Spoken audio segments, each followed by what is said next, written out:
नमस्कार दोस्तों, स्वागत करता हूं आपके YouTube चैनल में। मैं गौरव लेकर आया हूं आप सभी के लिए एक सीरीज जो है इंडियन कॉन्स्टिट्यूशन, भारतीय राज्य व्यवस्था, संविधान। इस सीरीज को लेकर चलेंगे हम बेसिक टू हाई लेवल, एक एक करके चैप्टर्स को जानेंगे और इंटरलिंक करेंगे उन सब्जेक्ट्स को भी जो इनसे रिलेटेड है।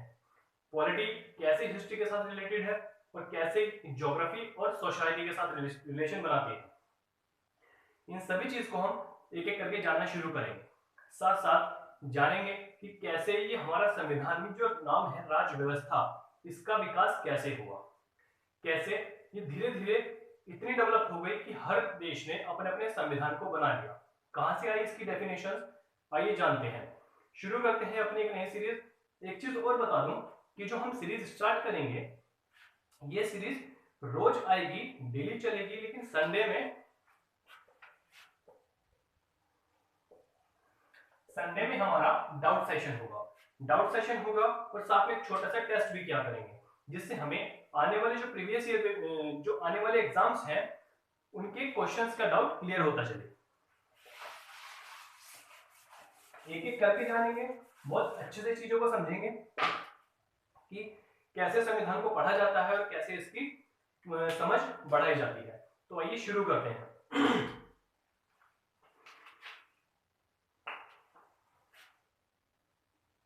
राज्य व्यवस्था।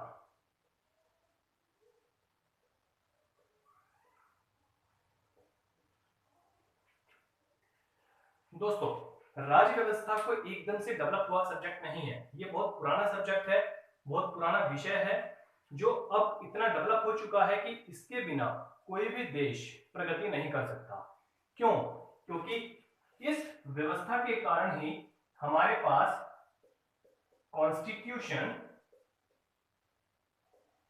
कॉन्स्टिट्यूशन आया है और इस कॉन्स्टिट्यूशन की वजह से ही हमारे पास फंडामेंटल राइट्स आए हैं, कुछ पॉलिसीज आई हैं और प्रिंसिपल्स आए हैं। ये आता कहां से, ये आई कहां से, डेफिनेशंस कहां से हुई, तो जानते हैं इस चीज के बारे में। चलिए दोस्तों, आपने एक व्यक्ति का नाम सुना होगा, नाम है कौटिल्य। कौटिल्य को सब जानते हैं। कौटिल्य का ही दूसरा नाम चाणक्य था और इन्हें विष्णुगुप्त, इन्हीं का नाम विष्णुगुप्त भी था। कहानी कुछ यहीं से शुरू होगी। ये वही इंसान है, वही व्यक्तित्व है जिसने मौर्य वंश की नींव रखवाई थी। चंद्रगुप्त मौर्य के द्वारा ही नींव रखी गई। इनसे पहले थोड़ा सा इतिहास में लेके चलते हैं और जानते हैं कैसे इनकी नींव रखी, उसके बाद हम अपने टॉपिक पर वापस आएंगे। तो देखिएगा किस तरह से टॉपिक हमारा इतिहास में जाता है, इतिहास के बाद दोबारा से राजनीतिक व्यवस्था में आता है। तो यही कारण है कि सब्जेक्ट्स आपस में इंटरलिंक होते हैं। बात चल रही है मौर्य वंश। अब ये मौर्य वंश आता है, इनसे पहले धनानंद, जो नंद वंश का शासक था, रूल कर रहा था। इसी के टाइम में एक आक्रमण होता है, किसका? सिकंदर।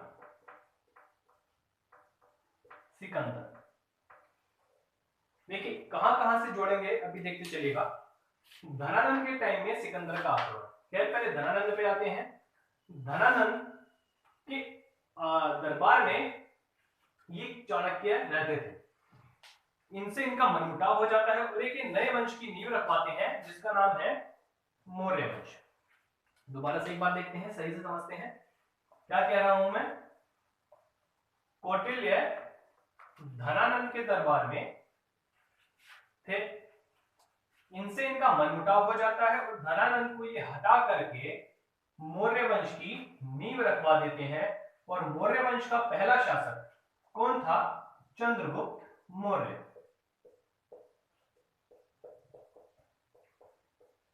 अब ये बात कब की है? चंद्रगुप्त मौर्य 324 BCE की बात कर रहा हूं, बिफोर कॉमन एरा। 324 BCE की बात कर रहा हूं। उस टाइम पर चंद्रगुप्त मौर्य शासन कर रहे थे भारत में और भारत को एकजुट बना रहे थे। इससे पहले धनानंद के टाइम में आक्रमण करता है अलेक्जेंडर यानी कि सिकंदर। सिकंदर भी हमारा जुड़ा हुआ है इस राजनीतिक व्यवस्था के संविधान से, राजनीतिक राज्य व्यवस्था के विषय से। तो हमने ये जाना कि जो चाणक्य है ये चंद्रगुप्त के समय के थे। तो चाणक्य की एक किताब है जिसका नाम है चाणक्य की एक किताब है जिसका नाम है अर्थशास्त्र। स्टोरी कुछ यहीं से शुरू होगी और पूरे एक स्टोरी के टाइप में ही हम समझेंगे चीजों को, क्योंकि याद करने में भी इजी रहता है समझी हुई चीजों को। चाणक्य की एक बुक थी अर्थशास्त्र। बेसिकली ये बुक का नाम अर्थशास्त्र है, लेकिन इसमें मौर्य साम्राज्य की राज व्यवस्था के बारे में जानकारी होती है। बुक का नाम है अर्थशास्त्र, लेकिन जानकारी किसकी देता है? मौर्य साम्राज्य के राज व्यवस्था की। उसके बाद धीरे धीरे करके और डायनेस्टीज आती हैं, गुप्त डायनेस्टी। इसी तरह से एक रेगुलर इनका स्टेप चलता रहता है। तो क्या होता है, अभी तक हमारे पास अभी बुक में हमें ये तो पता चलेगा कि कुछ राज व्यवस्था नाम की एक चीज है, लेकिन हमारे पास कोई इसकी डेफिनेशन नहीं है। हमारे पास कोई डेफिनेशन नहीं है किस चीज की? इस राज व्यवस्था की। डेफिनेशन नहीं होने की वजह से हम एक अपने स्पेसिफिक पहुंच पर नहीं जाते हैं कि राज व्यवस्था क्या होती है। अब इसी टाइम में हम थोड़ा सा और जानेंगे। एक व्यक्तित्व हुए जिनका नाम है सुकरात। सुकरात इंग्लिश में सोक्रेट्स बोलते हैं। सुकरात कहां पर हुए? तो ये ग्रीक में हुए। ग्रीक में हुए। ग्रीक कहां पड़ता है? ग्रीक है आपका साउथ अमेरिका में, सॉरी ग्रीक है आपका यूरोप में। ग्रीक पड़ता है यूरोप में। यूरोप की एक कंट्री है ग्रीक, यहीं पर हुए सुकरात। सुकरात एक फिलोसोफर थे, एक दार्शनिक थे। दार्शनिक। अब थोड़ी सी स्टोरी हमें इस दार्शनिक के बारे में जाननी होगी। दार्शनिक थे, फिलोसोफर थे या थिंकर थे। मतलब सीधी सी मतलब यह है कि इनके जो विचार थे वो हमारे लिए मायने रखते हैं, उसी से कुछ निकलकर आया होगा। जानते हैं दार्शनिक के बारे में और राज व्यवस्था के बारे में।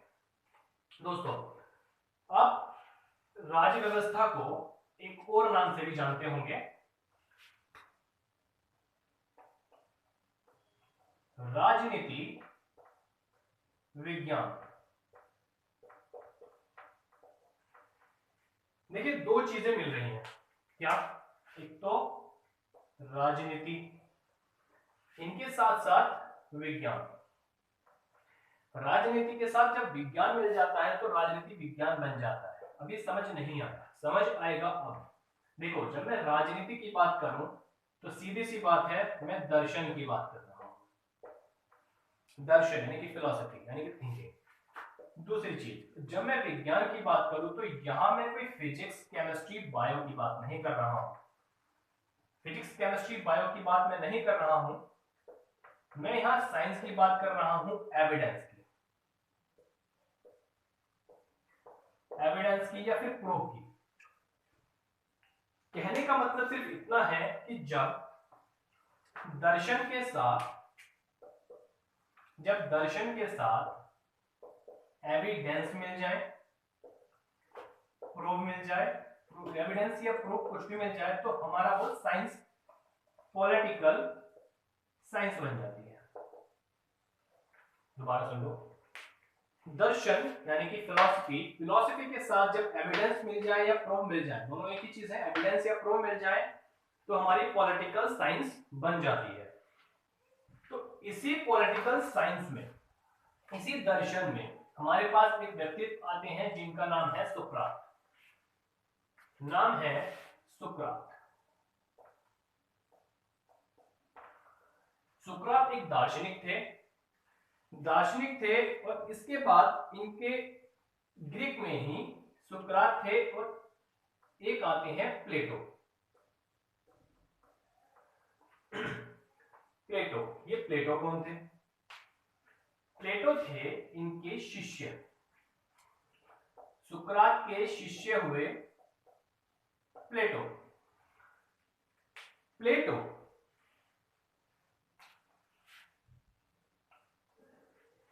सुकरात ने एक बुक नहीं लिखी, सुकरात ने एक भी किताब नहीं लिखी अपने दर्शन को लेकर, अपनी फिलॉसफी को लेकर। इन्होंने टीच किया प्लेटो को, और इसी प्लेटो ने एक बुक लिखी जिसका नाम है रिपब्लिक। एक बुक लिखी जिसका नाम है रिपब्लिक। इसमें इन्होंने क्या लिखा? जो सुकरात के द्वारा पढ़ाए हुए इनकी थिंकिंग्स थी, वो उनके साथ साथ प्लेटो के खुद की अपनी जो विचार थे वो उन दोनों को उन्होंने कंबाइन किया, मर्ज किया और इस रिपब्लिक बुक में पब्लिश कर दिया। इसके बाद प्लेटो ने एक चीज का और खोली और वो था द एकेडमी। एकेडमी ये क्या था? ये एक एजुकेशनल इंस्टीट्यूशन था, एक एजुकेशनल इंस्टीट्यूशन था द एकेडमी नाम से। कहां खोला था? ग्रीक में खोला था, क्योंकि दोनों ग्रीक के हैं। इस एजुकेशनल इंस्टीट्यूशंस में लोग बच्चों को पढ़ाया जाता था और पढ़ाते हुए इनका एक स्टूडेंट था जिसका नाम था अरस्तु। अरस्तु नाम का एक इनका स्टूडेंट रहा। इस स्टूडेंट ने एक बुक लिखी है एक बुक लिखी है जिसका नाम है पॉलिटिक्स। पॉलिटिक्स नाम की अरस्तु ने किताब लिखी। इस किताब की वजह से ही इन्हें राज व्यवस्था का जनक कहा जाता है। तो राज व्यवस्था का जनक किसे कहा जाता है? या राज व्यवस्था भी छोड़ो, अभी राजनीति विज्ञान करते हैं कि किसको? राजनीति विज्ञान, क्योंकि हम सब्जेक्ट के बारे में बात कर रहे हैं इसलिए हम सब्जेक्ट को ले चलेंगे। राजनीति विज्ञान का जनक किसे बोला जाता है? इस अरस्तु को बोला जाता है। अरस्तु किसका शिष्य है? किसका है? प्लेटो का। प्लेटो किसका शिष्य है? सुकरात का। अच्छा, इनके बाद भी, अरस्तु के बाद भी इनका एक शिष्य हुआ जिसका नाम है अलेक्जेंडर। अलेक्जेंडर वही जिसकी हमने पहले बात करी थी, क्या? सिकंदर। सिकंदर ने भारत पर आक्रमण कब किया था? ये बताएंगे अभी, चलो बता देते हैं। 321 बीसी में। तो अभी हमने इतना जाना, एक बार रिवाइज कर लेते हैं पूरे को। रिवाइज करने से चीजों को जल्दी याद किया जाता है, और रिवाइज तो करना ही पड़ेगा। जब तक आप एक स्टूडेंट हैं तब तक तो आपको रिवाइज करना ही पड़ेगा। देखिए, क्या नाम था? सुकरात। सुकरात ने कोई बुक, अच्छा ऐसे कर लेते हैं, चलिए यहां हम नाम लिखेंगे, यहां बुक लिख देते हैं। नाम सुकरात, बुक कोई नहीं। इनका शिष्य कौन आया? प्लेटो। बुक, क्या बुक लिखी इन्होंने? रिपब्लिक।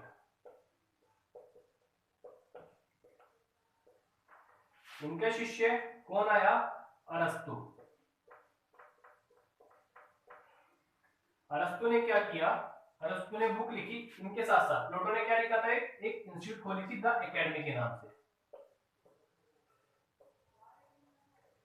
द एकेडमिक इंस्टीट्यूशन बोला। और सुकरात ने कौन सी बुक लिखी? पॉलिटिक्स। इसी वजह से इन्हें क्या कहा जाता है? राजनीति विज्ञान का जनक। चलिए, और अरस्तु के बाद इनका शिष्य कौन था? सिकंदर। सिकंदर महान। देखिए, आपको ये सीक्वेंस याद रखना पड़ेगा। फर्स्ट नंबर पे सुकरात, सेकंड नंबर पे प्लेटो, थर्ड नंबर पे अरस्तु और फोर्थ नंबर पे सिकंदर। एग्जाम्स में कई बार पूछ लिया जाता है। इनके बुक्स के नाम भी आपको याद रखने होंगे, ये भी एग्जाम्स में पूछी जाती हैं। अरस्तु की बुक लिखी थी पॉलिटिक्स। इस तरह से आपको ये चीजें याद करनी होगी। चलिए थोड़ा सा और आगे की तरफ चलते हैं। अब जानते हैं राज व्यवस्था के बारे में। अभी हमने राजनीति विज्ञान को देखा, अब राज व्यवस्था के बारे में थोड़ा सा जान लेते हैं। क्या होती है राज व्यवस्था? क्या वर्ड है?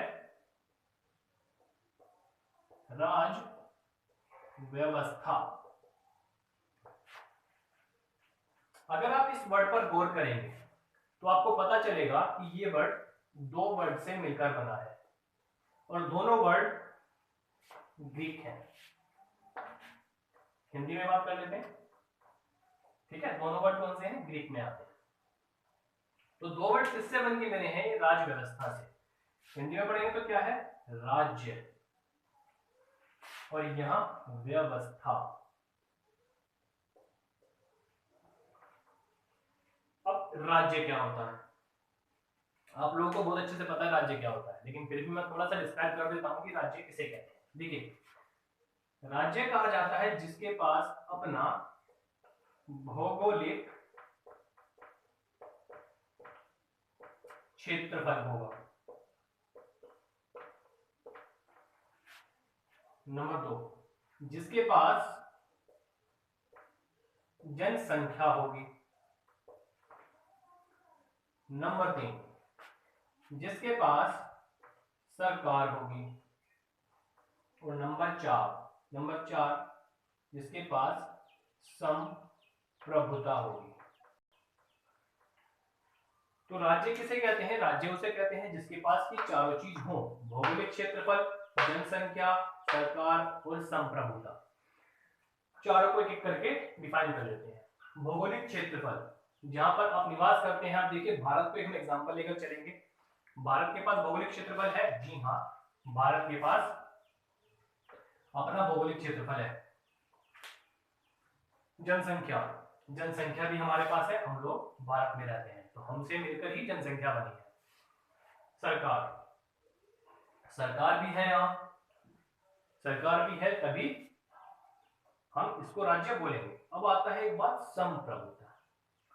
संप्रभुता क्या होती है? संप्रभुता होती है, अभी थोड़े से वर्ड में बता रहा हूं, बाकी आगे जाकर इसको और अच्छे से डिफाइन करेंगे।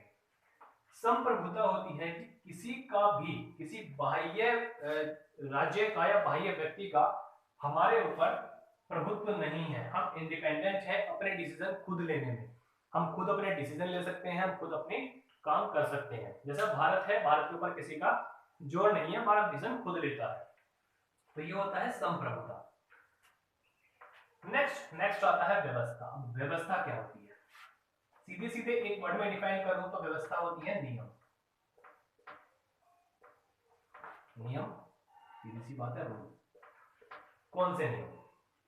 वो नियम जो किसी राज्य द्वारा बनाए जाते हैं, वो नियम।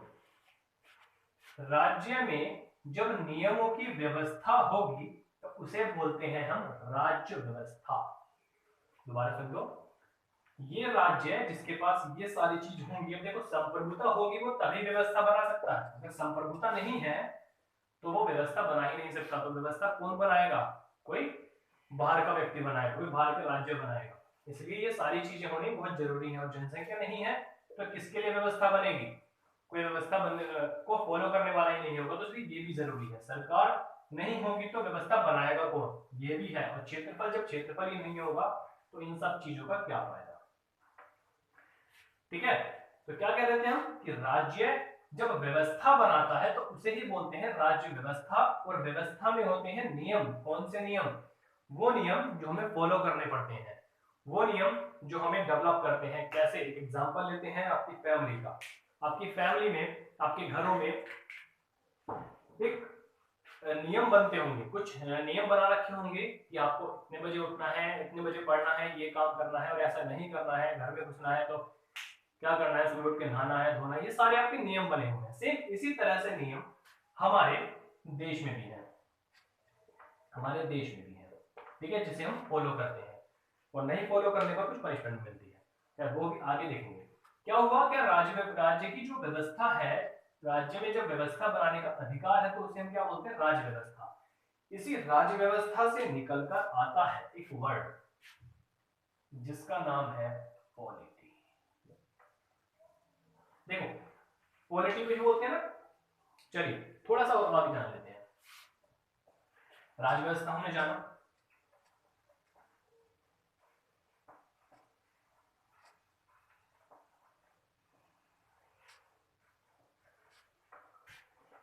अब एक वर्ड है कॉन्स्टिट्यूशन,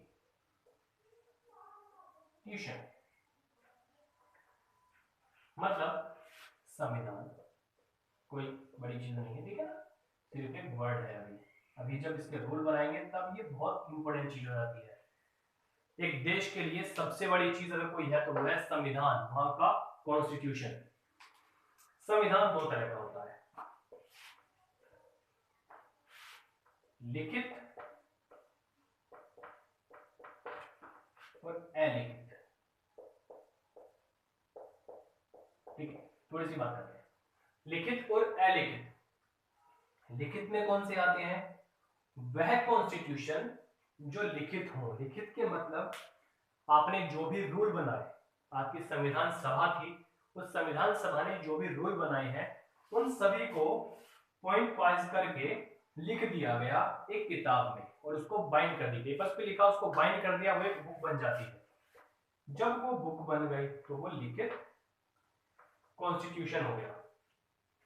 इसमें आर्टिकल्स, स्केड्यूल्स, अनुसूची, आर्टिकल्स वगैरह, भाग, इसके भाग यानी कि पार्ट्स, ये सब चीज है। आज इंट्रोडक्शन की क्लास है, इंट्रोडक्शन तक रखते हैं, उसके बाद हम कल से जो हमारी क्लास स्टार्ट होगी वो चैप्टर वाइज एक एक करके हम देखते चले जाएंगे। तो लिखित संविधान क्या है, लिखित संविधान है कि हमने जो चीजें बनाई, जो नियम कानून बनाए, उन नियम कानून को हमने बाइंड कर दिया एक बुक में और वो लिखे गए, वो बन गया लिखित संविधान। लिखित संविधान किसका है भी, भारत का है, यूएसए का है, ठीक है, और भी कंट्रीज है। भारत का है, यूएसए का है, और भारत का सबसे बड़ा है।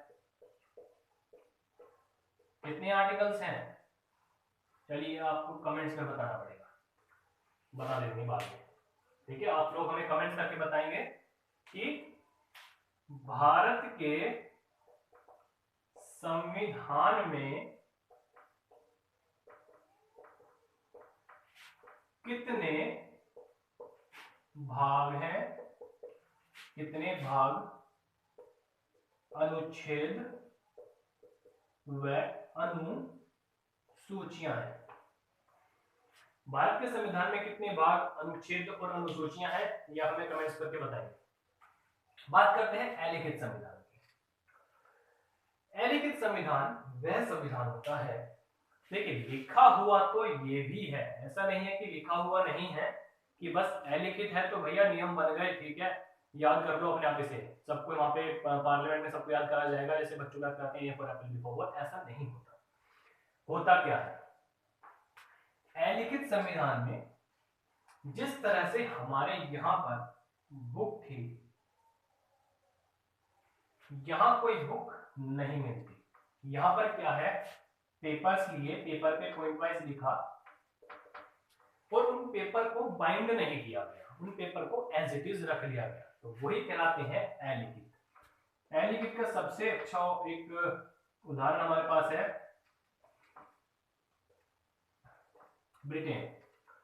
ब्रिटिश, ठीक है।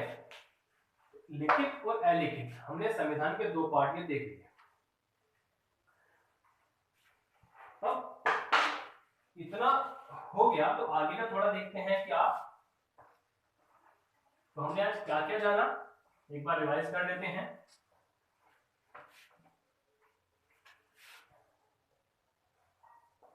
हमने जाना राजनीति विज्ञान के बारे में, ये राजनीति विज्ञान कहां से आया, नंबर 1। नंबर 2, राज्य व्यवस्था।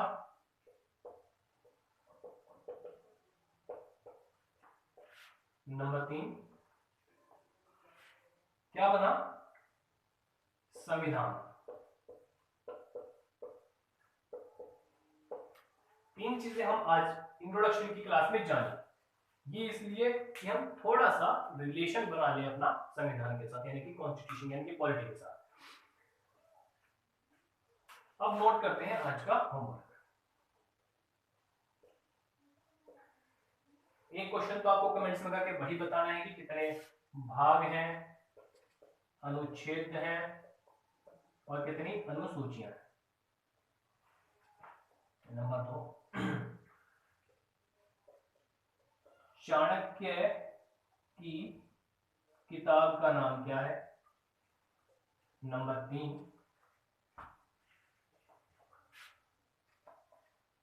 अरस्तु, ऊपर लिखता हूं, यहां पर दिखाई दे रहा होगा, ऊपर लिख देते हैं।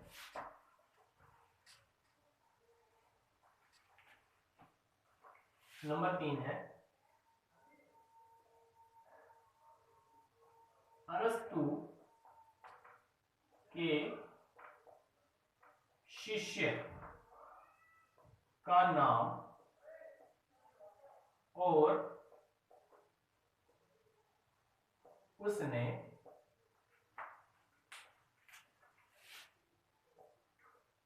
किस सन में भारत पर आक्रमण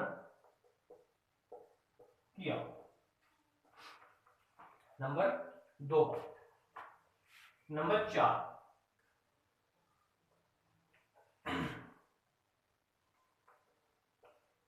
सिकंदर ने किसके शासन काल में आक्रमण किया।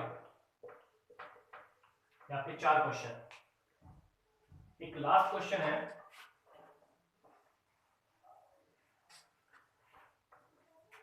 एक लास्ट क्वेश्चन है।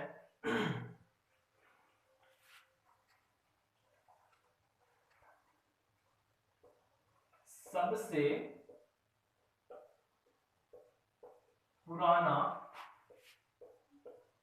संविधान किस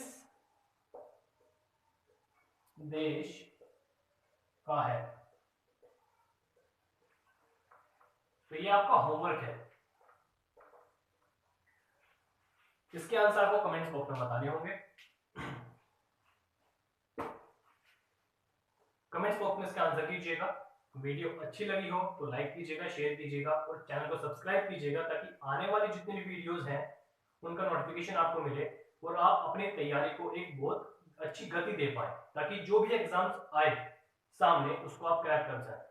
क्रैक करने के लिए क्यों कह रहा हूं, क्योंकि देखिए पॉलिटी का एक वेटेज बनता जा रहा है, बहुत आउटस्टैंडिंग है, बहुत तेजी से वेटेज बना रहा है। तो इसको जो हम चैप्टर्स कवर करेंगे वो एग्जाम्स के पॉइंट ऑफ व्यू से सारे बेस्ट होंगे।